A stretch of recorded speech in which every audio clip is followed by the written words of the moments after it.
vous voir aujourd'hui avec nous pour cette nouvelle thématique des rendez-vous du changement. Comme nous avons prévu depuis quelque temps, on fait plusieurs lives ensemble pour partager avec vous des sujets d'actualité. Et quoi de mieux comme sujet d'actualité que la reconversion, la recherche de voie professionnelle, qui dans ce moment un peu tourmenté de notre monde, est un sujet criant. Oui, on est un petit peu perdu et c'est vrai que voilà, on souhaite vous apporter quelques clés essentielles qui peuvent vous aider au moins à vous retrouver et peut-être à trouver aussi une nouvelle voie pour vous. Exactement. Donc le programme de cette heure qu'on va passer ensemble, c'est on va faire le tour d'horizon on va préparer un petit support et qui regroupe ces clés euh, qu'on va évoquer ensemble. On aura un temps d'échange aussi de questions-réponses qu'on vous réservera à la fin. Donc vous pourrez poser vos questions. Vous avez un chat alors sur Facebook et sur la chaîne YouTube où vous pouvez mentionner vos commentaires. Donc on va faire ce suivi en même temps. Et voilà, on collecte. Plutôt un petit peu sur la fin parce que quand on aura le temps, vous verrez dessus. Oui, tout à fait. Mais n'hésitez pas à interagir, on reste présent et disponible pour échanger avec vous. Donc on va débuter par déjà se présenter. Est-ce que Jennifer, tu peux te présenter rapidement? Bien sûr. Moi, Jennifer, enchantée. Moi, j'ai un parcours où j'ai été dans la banque pendant 5 ans. J'ai décidé de tout rechanger et d'avoir une carrière un peu plus internationale et un peu plus vibrante. Donc, je me suis reconvertie dans le vin et j'étais responsable export Europe pour un négociant de Bordelais. J'ai été pas mal expatriée et il y a un moment donné, avec la vitesse de la vie, les déplacements, le pro, je me suis rendu compte que ça défilait très vite et que je me posais la question quel sens je voulais vraiment donner à ma vie. C'était vraiment une fuite en avant avec beaucoup de déplacements, très riche. Et j'ai eu besoin d'avoir plus de clés, de savoir qu'est-ce que je voulais vraiment faire au fond de moi. Et donc j'ai fait appel à Johan, qui était mon coach en septembre dernier. Je l'ai revu pour une deuxième séance en février.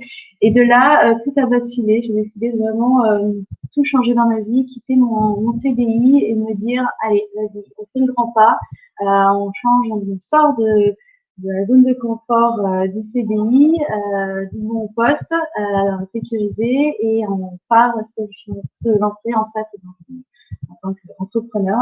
Et là, en plus, dans un tout nouveau domaine, mais qui me touche personnellement parce que c'est le développement personnel et qui, je pense, est vraiment essentiel aujourd'hui, de vraiment apprendre à se reconnecter à soi, de mieux se connaître pour vraiment se réaligner là où on est le mieux placé.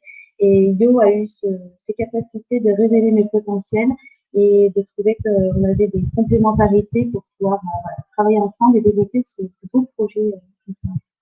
Tout à fait. Moi, j'ai eu grand plaisir de te voir à l'œuvre, évoluer et de participer avec toi.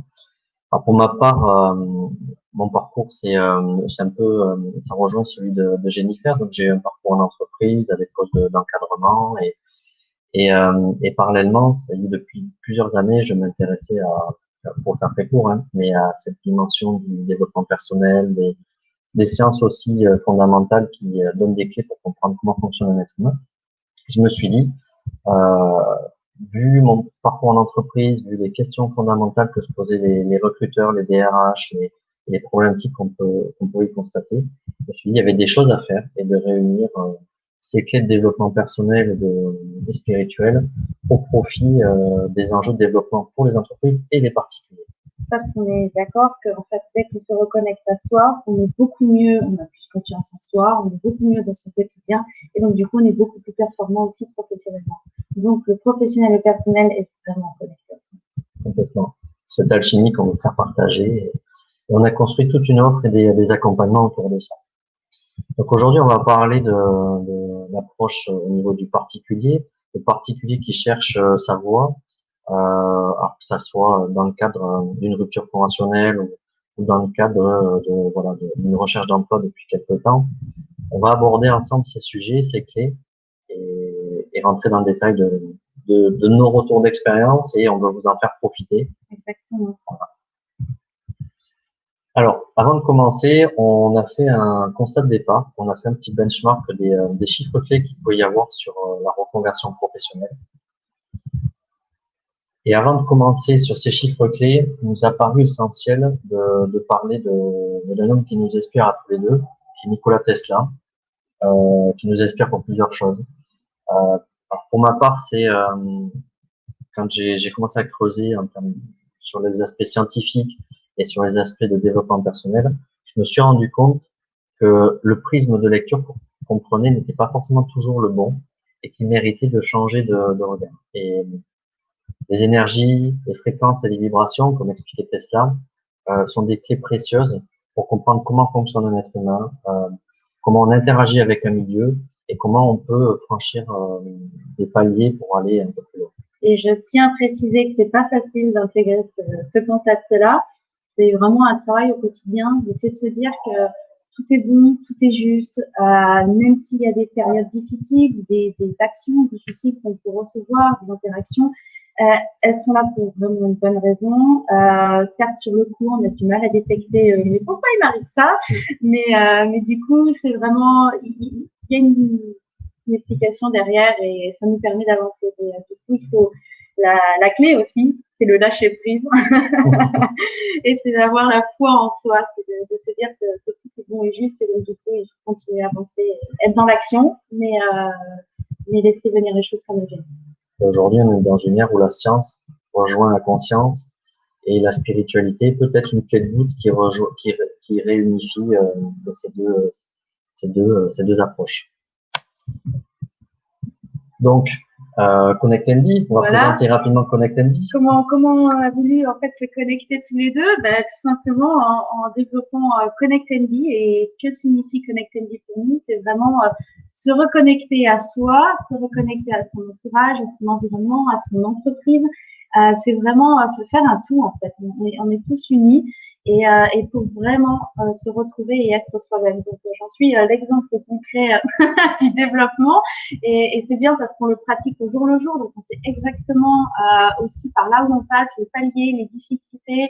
C'est pas rose tous les jours non plus, mais ça permet vraiment d'avancer. Et nous, c'est ce qu'on veut apporter aux gens, c'est de prendre conscience que il y a un tout et que du coup il y a beaucoup de choses à prendre en compte, à intégrer surtout, pour pouvoir vraiment se développer. Donc du coup, on a voulu avoir un concept, on va dire à 360 degrés, que ce soit pour les particuliers ou pour les pros, avec différents axes en fonction des besoins et des enjeux de chacun, que ce soit de l'audit, du conseil, du team building pour renforcer la cohésion d'équipe, l'accompagnement également, donc on peut être présent au quotidien avec des coachs qui sont et des coachs et des experts qui sont certifiés et aussi de haut niveau dans différentes thématiques qui permettent d'être adaptés vraiment à vos propres besoins. Parfait. Rien à rajouter, d'accord. C'est une chose, changer de perception et voyez plus loin. Voilà. C'est un credo qu'on a voulu signer pour Connect NB, qui nous parle beaucoup et notre ambition, c'est justement de nous faire changer de regard, de perception et ensemble avec vous aller plus loin pour dépasser vos limites. Avoir vraiment un nouveau modèle de société, mais aussi penser au collaboratif. C'est que voilà, tout seul, on peut pas aller vraiment très loin, mais ensemble, on va beaucoup plus vite. Et qu'en fait, voilà, il y a beaucoup de choses à évoluer, surtout en ce moment. Il y a beaucoup de choses qui changent. Et voilà, on va travailler ensemble avec vous et puis vous aider aussi. Alors pour enchaîner, on va rentrer dans le vif du sujet. Donc on va parler de quelques chiffres clés autour de la reconversion pro. Donc je vous fais une petite synthèse. Il y a de plus en plus de Français qui veulent changer de vie professionnelle, changer de métier. Il y en a qui se lancent, mais pas toujours, parce qu'il y a des freins, il y a des peurs, et il y a vraiment un besoin d'être accompagné, rassuré, conseillé, et, et aussi de greffer une dimension de développement personnel. Ça, c'est quelque chose que nous, on a voulu apporter dans nos propositions, dans nos accompagnements. Moi, j'y suis passé dans le cadre d'une reconversion professionnelle en 2015, et je me suis rendu compte que, certes, c'est important de voir une voie professionnelle, d'avoir un plan d'action pour y aller, mais l'enjeu majeur, quand même, c'est de travailler sur soi-même pour être armé et pour pouvoir affronter des challenges, pour pouvoir arriver à toucher du doigt sa voie professionnelle. Parce que quand on se connaît mieux, on arrive à mieux aussi connaître comment les personnes sont en face, et donc du coup d'avoir beaucoup plus de compassion et de bienveillance. C'est ça. Donc les 64% qui n'ont pas passé le cap, on peut à notre petite échelle contribuer à ce qu'il puisse y avoir un peu plus de personnes qui passent le cap pour pouvoir aller dans Je tiens juste à préciser aussi qu'il y a donc un 9 sur 10 Français qui souhaitent changer de vie, mais ces statistiques-là, c'était avant le Covid. Donc imaginez entre-temps, avec la prise de conscience, le taux a certainement augmenté. Alors, pourquoi les Français veulent changer de vie? Principalement, c'est pour revenir à notre rapport au travail. C'est-à-dire que pendant des années, des décennies, il y avait notre rapport au travail où le travail était une finalité. Aujourd'hui, on a changé de finalité et la finalité est beaucoup plus, le travail est un levier pour un épanouissement. Mais la finalité reste l'épanouissement aujourd'hui, peut-être plus que par les années passées. Donc cet épanouissement, il passe par un équilibre entre la vie perso, la vie pro, la diversité des tâches, le sens, la quête de sens qu'on donne à son travail. Et donc aujourd'hui, on répond, il y a une attente des Français par rapport à ce rapport au travail. Et c'est important que la société, et notamment les acteurs communs et d'autres, puissent prendre en compte ces besoins, ces attentes, et proposer des aides pour passer ce temps. Afin que l'humain ne soit plus au service de l'organisation, mais que ce soit l'organisation qui soit au service de l'humain. Et qu'il y ait vraiment un échange et que ce soit plus vraiment on se dévoue pour le travail, mais que ce soit aussi l'entreprise qui nous accompagne dans notre évolution. Alors, la création d'entreprise, parce que c'est un levier parmi la reconversion, c'est-à-dire que c'est peut-être un levier. Il y a 28% des Français qui souhaitent monter leur entreprise. Donc c'est pas négligeable, c'est quand même pas loin du tiers de la population. Et donc c'est important aussi, et encore plus, je dirais, dans un enjeu de création d'entreprise, pour y être passé en tant qu'entrepreneur, c'est d'être accompagné sur ce développement personnel. Parce que c'est un vrai défi. Quand on crée une entreprise, on est soumis à rude épreuve. Il y a des expériences qui sont très enrichissantes, mais la clé, c'est vraiment bien se connaître, pour savoir où sont nos limites, où on doit déléguer, anticiper ses peurs, voilà, et les dépasser, ouais, pour pouvoir avancer en sérénité dans son projet de création et pour pouvoir avoir le maximum de chances d'avoir une entreprise pérenne. Il est clair que c'est pas le tapis rouge. Ouais. Un long club. Mais par contre, c'est très riche d'expérience. Moi, pour rien au monde, je ferai marche arrière et on apprend beaucoup sur soi. Donc, au-delà du travail, des services proposés, on apprend aussi sur soi et ça, c'est une bonne chose. Les autres aussi. Parce qu'il y a beaucoup de collaboration. On doit essayer on doit faire confiance aux autres. Les autres doivent nous faire confiance également. Donc, il y a vraiment un travail d'équipe. Même si c'est pas la même entreprise avec tout l'environnement. Il y a aussi un autre aspect qui est pas toujours évoqué, c'est que les CDI est un contrat de travail qui est en train de diminuer. Ça représente une faible partie aujourd'hui de tout l'écosystème des contrats sur le marché du travail. Et la création d'entreprise répond à un enjeu sociétal. Alors, c'est bien ou pas, je ne me prononcerai pas là-dessus. En tout cas, c'est un constat de fait. C'est-à-dire que de plus en plus d'entreprises prennent des prestataires externes pour répondre à des besoins et de plus en plus au détriment de contrats salariés. Alors, c'est un fait.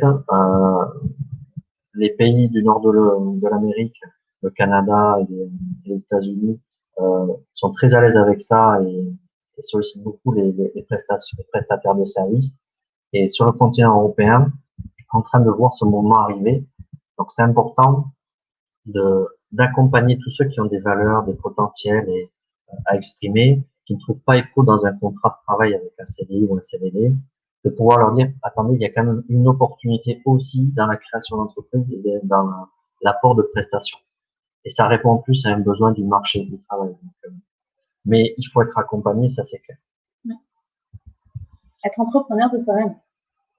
C'est ça. Être acteur et entrepreneur de soi-même, pouvoir vraiment se donner les moyens pour pouvoir avoir la vie qu'on souhaite. Et ça, c'est essentiel de savoir où on va et de ne plus la subir, mais de vraiment acteur.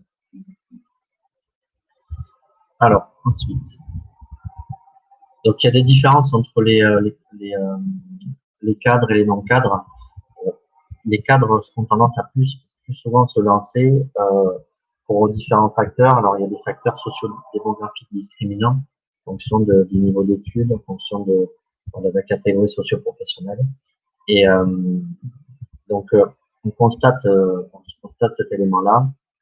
Donc, l'enjeu, c'est pouvoir aussi apporter cette possibilité de se reconvertir et aussi de créer aussi à des populations qui peuvent être en difficulté sociale, qui n'ont pas forcément tout le bagage technique, technologique, de formation, et de répondre à cet enjeu-là, c'est important. Alors, dis-moi, les 5 clés pour trouver la voie professionnelle, c'est quoi? Alors, c'est non exhaustif, mais on a voulu se focaliser là-dessus. Il y a une première clé, c'est la connaissance de soi. Comme on a expliqué par la suite, tout à l'heure, on peut pas se lancer dans une aventure de recherche ou se lancer sur l'épanouissement de son projet pro sans bien se connaître. La connaissance de soi, ça passe par quelles sont mes limites en termes de savoir, de savoir-faire, de savoir-être, quelles sont mes limites en termes de rapport aux autres, à autrui, et savoir sur quoi je peux évoluer personnellement pour pouvoir en mettre à plein mes potentiels et les exprimer dans un projet professionnel. Donc, la phase de connaissance de soi, d'introspection est fondamentale. Et comme je disais, encore plus dans un projet de création d'entreprise. Et c'est pas une perte de temps de se poser et de faire le vide et d'affronter aussi ces questions, ces peurs et soi en fait. Et ça fait le lien avec les aspirations profondes, c'est-à-dire on parlait de rapport au travail, c'est-à-dire se connaître, c'est aussi savoir qu'est-ce qui me fait écho dans ma vie, mon équilibre entre la vie perso, la vie pro. Par exemple, si j'ai des enfants, une relation de couple, des activités avec des amis, des activités extra-professionnelles. Qu'est-ce que je veux vraiment de ma vie? Est-ce que je sacrifie tout cette volet-là au profit de mon activité professionnelle ou pas? Comment je dose? Et donc ça, c'est important de se poser et de dire qu'est-ce que je veux vraiment. Et on peut le témoigner tous les deux. Il est tout à fait possible de lier des activités professionnelles, que ce soit en création d'entreprise ou en développement d'entreprise, ou même en tant que salarié, et de laisser l'espace à une vie personnelle épanouie avec des activités extra-professionnelles. J'avoue, c'est pas facile. Je suis plutôt dans une optique toujours à travailler surtout là en phase de création d'entreprise. Mais il est vraiment nécessaire à un moment donné de me mettre en mode pause et de se dire, OK, je préfère me donner cet après-midi parce que émotionnellement, je le sens pas. Au niveau des énergies aussi, il y a des jours avec et des jours sans, des jours où on peut vraiment exploser au niveau du travail en très peu de temps et d'autres, on a beau être devant l'ordinateur, on a l'impression d'être face à un nuage. Et ça, il faut être vraiment à l'écoute de soi-même et de se dire, c'est OK, si aujourd'hui ça marche pas, ça marche pas. Demain, j'en ferai plus ou dans 3 jours après. Et il faut vraiment fluctuer en fait avec soi-même, en fait, essayer de faire qu'un et pas juste se dire bon voilà, j'ai ce boulot à faire, il faut le faire. Parce qu'il y a un moment donné, il y aura un couac à un moment donné, même au niveau santé. C'est clair. Il ne faut pas hésiter quand vous candidatez dans des entretiens de recrutement. Quand vous savez quel est cet équilibre que vous avez, être authentique et d'expliquer voilà ce que vous recherchez. Vous cherchez voilà un emploi qui vous permette d'avoir des horaires qui correspondent à cette vie perso. C'est pas forcément des horaires classiques 9h 18h. Hein. Pour certains, ça peut être de travailler très tôt le matin et finir à 14h et d'avoir l'après-midi pour faire d'autres activités. Mais il faut l'exprimer dans un entretien de recrutement. Et de plus en plus aussi, c'est important de le voir, c'est que il y a toute une génération, donc la jeune entre guillemets génération, donc génération des digital natives, sont en train de pousser dans l'entreprise pour intégrer dans les échanges avec les recruteurs, avec les managers, cette attente-là. C'est-à-dire, ils ont envie d'avoir un équilibre vie pro, vie perso. C'est un tout en fait. Donc le perso est aussi un peu dans les pros, donc il faut aussi que l'entreprise elle puisse avoir cette écoute pour que son employé il se sente bien et son entreprise. Mais à l'avenir, les entreprises vont le prendre de plus en plus en compte. à l'entretien, n'hésitez pas à le spécifier et à exprimer ce que vous avez vraiment envie, vos aspirations profondes. Au moins, vous ouvrez la communication. Exactement. Et on ne sait jamais ce qui peut nous attendre, mais ça, c'est des bonnes surprises. Donc ça, il y a cet élément. Et puis un autre élément aussi, une autre clé, c'est le puzzle de sa vie. C'est que souvent on se dit, bon, j'ai fait telle expérience, je vois pas du tout ce que ça peut me servir aujourd'hui. Et le fait dans le cadre d'accompagnement, justement, on peut arriver à tisser ce fil conducteur et toutes ces expériences de vie se raccrochent à ce fil conducteur et finalement nous amènent à développer des compétences, des savoir-faire et des savoir-être qui sont utiles pour un nouveau projet professionnel. Et quand on est capable de faire le lien entre toutes ces expériences autour d'un fil conducteur, c'est beaucoup plus facile pour exprimer un entretien et de le mettre en valeur. Et c'est pas aller chercher spécifiquement la spécialité du travail en lui-même ou l'expertise, on va dire, mais c'est d'aller chercher dans ce puzzle de vie ou d'expérience de vie les compétences qu'on a pu développer dans un poste et pas spécialement, par exemple, moi, que ce soit que dans le vin, c'était mes compétences, par exemple, à être international, s'adapter à différents pays ou cultures. Et c'est ça qu'il faut aller lire entre les lignes. Le savoir-être. C'est un des axes majeurs de recrutement aujourd'hui, plus que la technique et le savoir. Alors on parle, justement, c'est une bonne transition, on parle de potentiel, de potentialité cachée.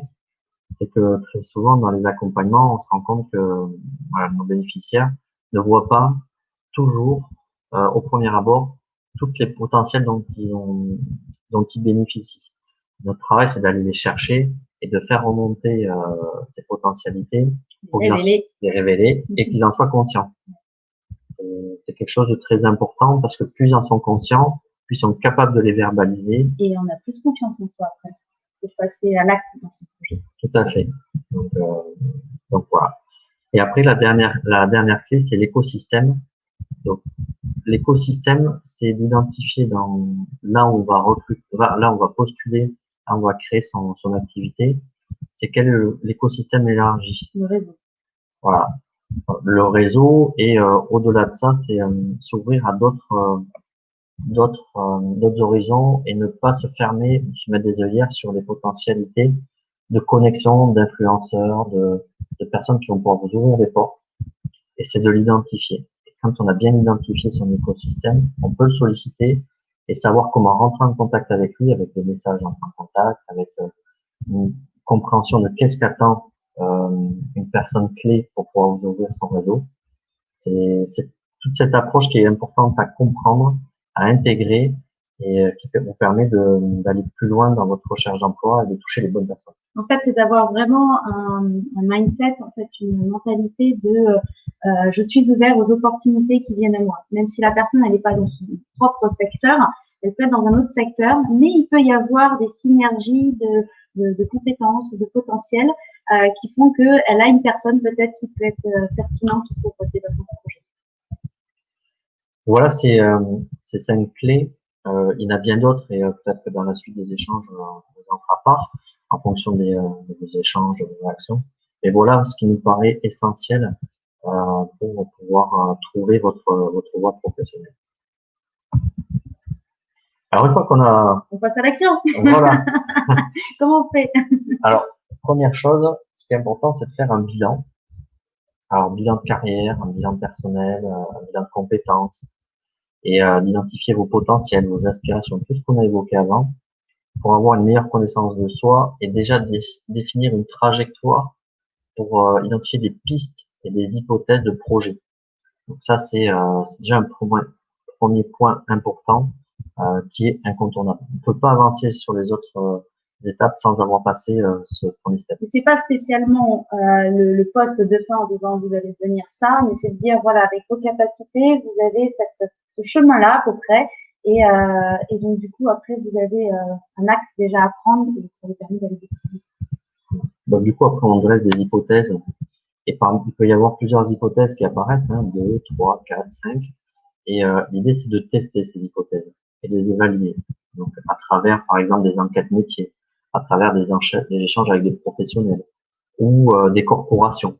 C'est voilà, c'est important de se confronter et parce que le retour des professionnels est précieux pour vous donner des clés et affiner votre projet. Ça c'est super important. L'autre point, ensuite, c'est de construire un vrai plan d'action lié au projet. Une fois qu'il y a une ou plusieurs hypothèses identifiées, il faut être vraiment très concret. Donc ça va être identifier des offres de service si vous êtes dans la création d'une entreprise. Si vous êtes dans une démarche de recherche d'emploi, c'est quel est le secteur d'activité dans lequel je veux évoluer, je veux candidater. Quel type de personnes avec lesquelles je dois rentrer en contact. Des recruteurs, mais peut-être pas que des recruteurs, des directeurs techniques, des managers dans certaines entreprises. Ensuite, c'est comment construire un message d'entrée en relation. C'est des petites actions comme ça qu'il faut lier, coordonner, espacer dans le temps et qu'il faut relier à votre projet. Et ça, c'est notre expertise et ce qu'on propose pour gagner en efficacité et être le plus optimal dans la recherche de votre projet. L'autre point aussi, c'est comprendre les enjeux en termes de développement perso. Ça, c'est quelque chose qu'on voit très peu ailleurs, mais que nous a semblé important d'intégrer. C'est, vous savez, votre projet professionnel. Ça, c'est une chose. Mais qu'est-ce que ça représente en termes de développement sur plein de volets, de connaissances, de développement spirituel aussi. Faut pas les prendre les deux en opposition en fait. Je travaille que sur le pro et puis bon, un petit peu le perso quand j'ai un peu de temps le dimanche ou le soir. C'est que ça doit vraiment s'imbriquer les deux et c'est d'essayer de vraiment trouver l'alliance entre les deux, comment on peut se développer mieux. C'est ça. Et donc on peut poser ces bases-là, c'est-à-dire exprimer clairement sur une feuille, hein, voilà, mon projet pro, qu'est-ce qui représente comme enjeu à court, moyen, long terme. Et justement mettre en perspective derrière des étapes de progression du projet pro, mettre en perspective des étapes de développement perso, avec des challenges à réaliser pour un, évoluer personnellement, mais deux, c'est relié à votre projet professionnel. Et ça, on peut faire le lien très concret. On a des partenaires avec qui on travaille ou qui peuvent vraiment vous aider à sortir de votre zone de confort, qui est par exemple Goodbye Comfort Zone, qui est du gaming. Vous êtes votre propre avatar et en fait, vous devez vous challenger vous-même. Donc, il y a vraiment des étapes avec des questionnements, des timings pour pouvoir le faire. Et on en a un deuxième qui est plus dans la théorie, qui est de la formation en e-learning. C'est le Netflix en streaming, mais de la formation. Et là, vous avez pareil des capsules, des formations sur différentes thématiques pour vraiment vous développer au niveau à titre personnel et à titre professionnel. Donc c'est vraiment, on essaye d'avoir une boîte à outils de tout ce qui peut être possible, voilà, en fonction des besoins de chacun, de là où il en est dans son parcours, de ce qu'il peut avoir besoin et de se développer et pouvoir vraiment allier tout ça. Et on coordonne ces acteurs, ces experts de haut niveau autour de votre projet. Donc, avec une logique, une coordination et rien n'est laissé au hasard, si on peut dire ça comme ça, tout est structuré. Et dernier élément, une fois qu'on a avancé là-dessus, sur ces enjeux, c'est la phase d'identifier, de solliciter les écosystèmes, le ou les écosystèmes utiles au projet. Donc les bons contacts, les bons prescripteurs, et ça c'est quelque chose auquel on ne pense pas souvent. On veut souvent se focaliser sur le DRH qui va me recruter. On ne pense pas que entre le DRH et vous, il y a des personnes clés qui vont pouvoir vous amener à faciliter la mise en relation avec votre DRH aussi. Même donner des informations très utiles sur au niveau interne de l'entreprise qui peuvent être des points clés lors d'un entretien et du coup vous faire vraiment sortir du lot. Il faut voir qu'il y a à peu près un tiers ou 40% en estimation des postes qui sont pourvus, qui n'ont jamais fait l'objet d'une offre d'emploi publiée. Donc ça, c'est important. C'est-à-dire que vous avez un marché caché de l'emploi qu'il faut aller chercher. Et en sollicitant cet écosystème, en rentrant en contact avec, par exemple, un directeur technique dans une boîte de conception de pneus, mais on se rend compte que ce directeur technique, il est en train de promouvoir un projet de recrutement. Et puis finalement, si vous tombez au bon moment, il va dire, ah ben, écoute, il va en parler à sa collègue RH, il va dire, écoute, je suis tombé sur quelqu'un, et le hasard a fait qu'il a vraiment les capacités. Peut-être ça vaut pas le coup de passer par des cabinets de recrutement et de passer par une offre d'emploi. Testons-le directement, et si ça match, eh ben, c'est tant mieux. et ça fait économiser des sous à Ouais. l'argent. Je peux en parler directement avec le milieu du vin qui est un marché très fermé et c'est vrai que la plupart des offres qu'on voit circuler, peut-être sont déjà passées au niveau du réseau interne de l'entreprise ou des employés internes et qu'ils n'ont pas trouvé. Donc du coup, quand on est publié, c'est que voilà, c'est la deuxième étape. Et de là reviennent encore les potentiels. C'est pas juste votre CV, vous avez fait tant dans l'entreprise ou tel poste, c'est vraiment votre réseau, votre écosystème fait qu'ils vous ont vu travailler, ils ont entendu parler de vous, ils savent comment vous êtes et donc du coup parlent de vous du coup en amont et pas vous promouvoir. Et ça c'est vraiment quelque chose à travailler aussi au quotidien et pas que le jour où il y a un poste qui m'intéresse. Complètement. Donc ça, c'est un petit peu les grands axes des actions. Alors, ce qui nous a paru essentiel, c'est, ça nous amène à parler de nos accompagnements. Donc ça, pour vous faire très en synthèse, parce que pour gagner un petit peu de temps, euh, l'idée c'est qu'on a deux types d'accompagnement, c'est les bilans de compétences de carrière et de création. Donc c'est un moment pour vous poser et si vous savez pas où est votre voie professionnelle, l'objectif c'est voilà, d'identifier ces voies professionnelles et de tous les outils qui sont nécessaires, de se connaître, vos potentiels inexplorés, les pistes d'orientation et, euh, et les clés d'épanouissement. Donc ça, c'est un type d'accompagnement. Et on a un autre type d'accompagnement qui est de type outplacement, plutôt pour ceux qui ne connaissent pas, recherche d'emploi, où là vous avez votre voie professionnelle, vous êtes vous êtes fait licencier, cas typique, et puis vous recherchez un job dans la voie qui vous aspire, mais vous savez pas comment vous y prendre et comment être efficace pour toucher les bonnes personnes, pour avoir une candidature attractive, être présent et savoir comment rentrer en contact avec ces recruteurs. Et ça, c'est un autre type d'accompagnement où on vous booste et on vous rend plus efficace pour toucher les bonnes personnes. Plus rapide. Et plus rapidement. Alors, ces deux bilans de compétences, ces deux types de bilans et d'accompagnement, pardon, ces deux types d'accompagnement, on a voulu marquer notre différence en intégrant, vous l'avez bien compris, des concepts de développement personnel et de connaissance profonde de l'être humain. C'est quelque chose qui est fondamental pour nous et par le retour d'expérience, parce qu'on ça fait un petit moment qu'on accompagne des personnes en reconversion, on voit qu'il y a vraiment une efficacité sur le long terme. Et donc ça, on l'intègre dans nos accompagnements, c'est quelque chose de fondamental. En fait, on veut vraiment lier le côté spirituel, enfin vraiment l'humain, avec le côté entreprise. C'est souvent d'un moment dissocié et ça fait qu'un. Donc, il faut le prendre en compte dès le moment où vous voulez aider également. Alors, une rectification importante, on parle de spiritualité. Alors, tout le monde n'a pas la même notion de la spiritualité. Ce qui est important, c'est de déconnecter du côté gourou, du côté religieux. On n'est pas du tout là-dedans. Euh, En fait, on intègre la notion de spiritualité avec tous les apprentissages qu'il y a autour de la spiritualité.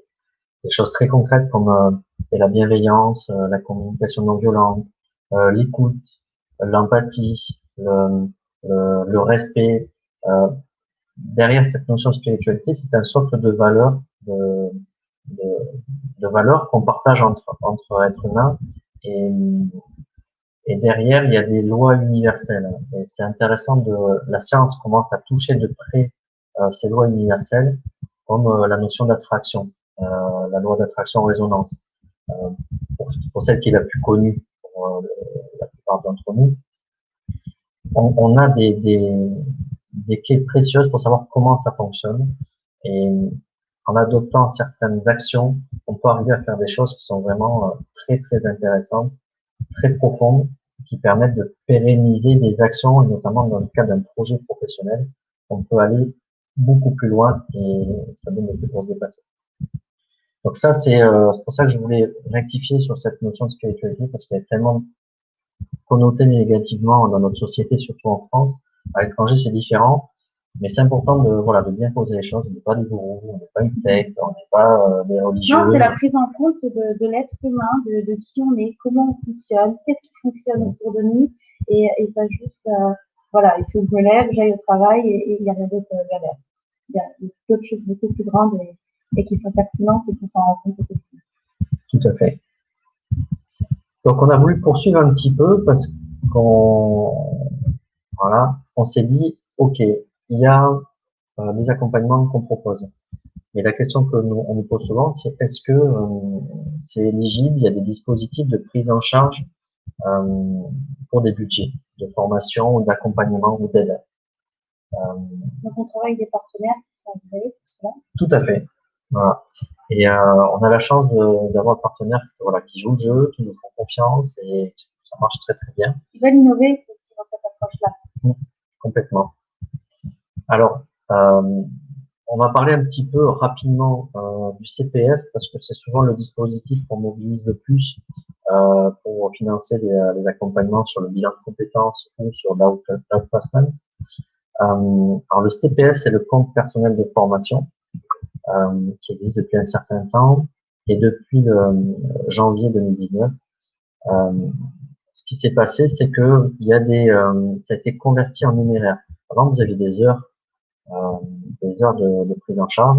Maintenant, ils ont converti en euros pour plus de visibilité et pour savoir à quoi pour mettre en face un budget de formation correspondant. Ça, c'est beaucoup plus simple. Donc, quelques points clés qu'on peut évoquer ensemble.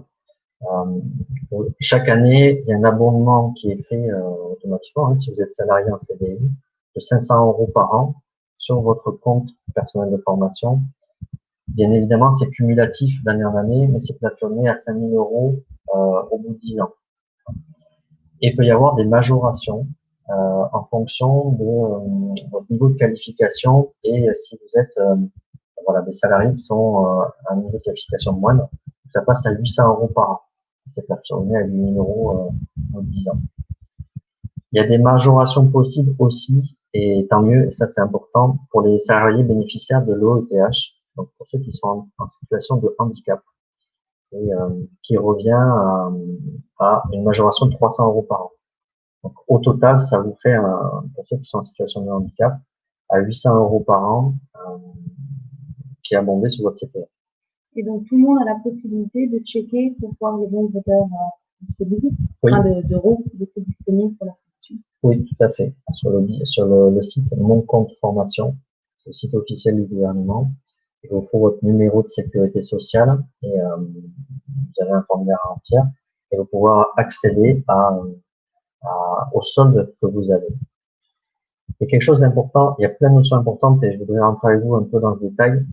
C'est que bon, il y a d'autres modalités de majoration possibles qui peuvent être abondées sur votre compte personnel de formation, avec des accords de branche avec votre employeur.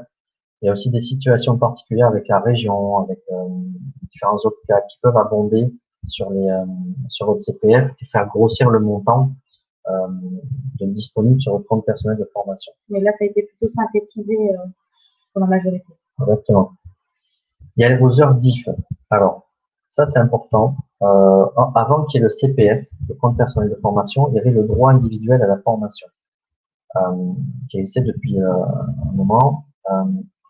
Depuis 31/12/2014, elles ont été converties en euros et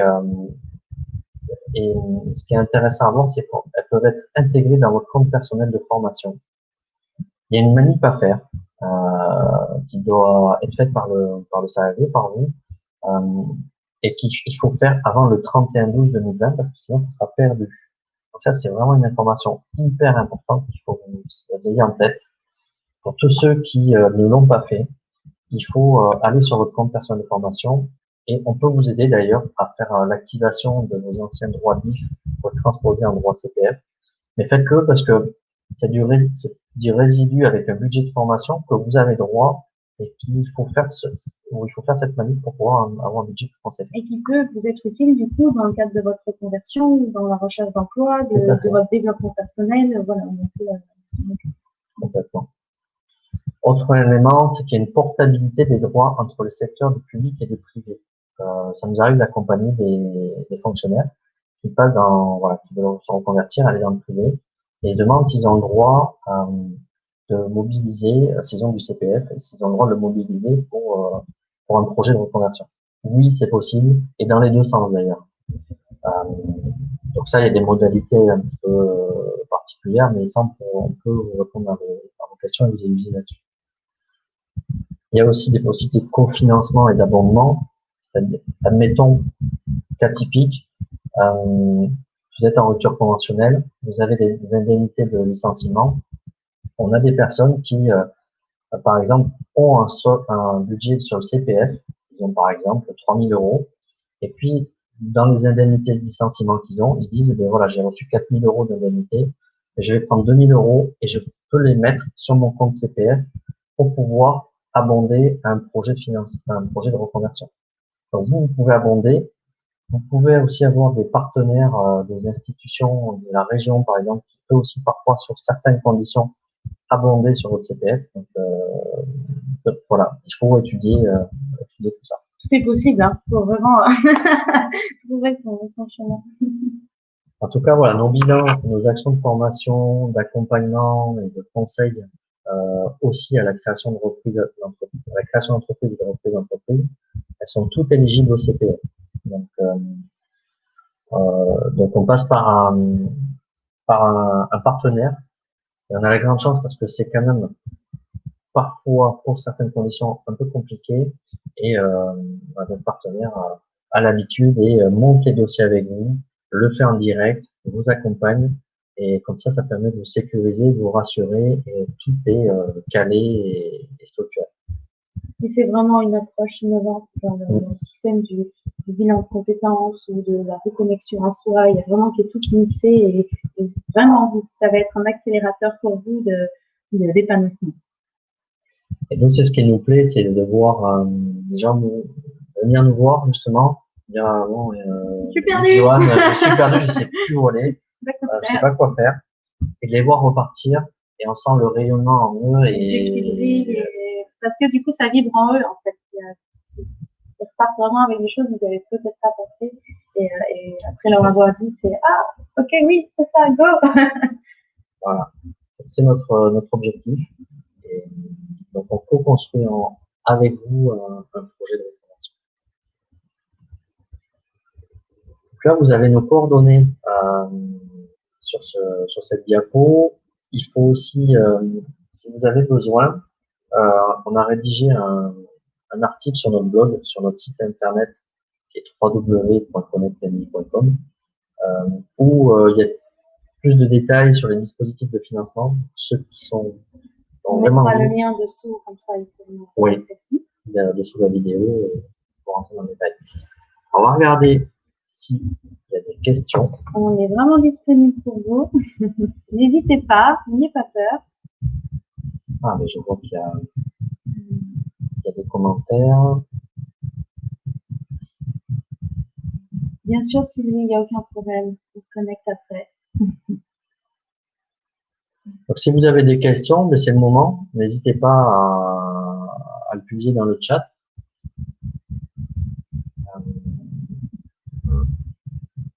Ok.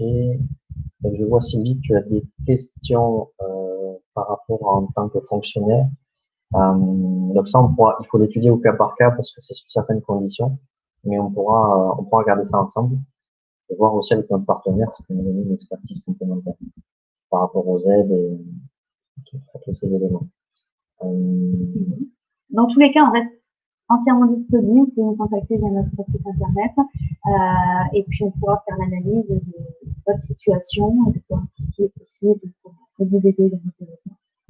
Et surtout, pensez à réactiver votre CPF avant le 31/12. En août, ça va aller vite. Ouais. Voilà. Convertissez vos heures DIF en CPF, ça vous sera très utile quoi qu'il arrive pour vos projets. Bon. C'est le moment de le revoir. Hein. Au revoir, merci. N'hésitez pas à mettre des commentaires si vous avez besoin et nous contacter. Et c'est comme ça.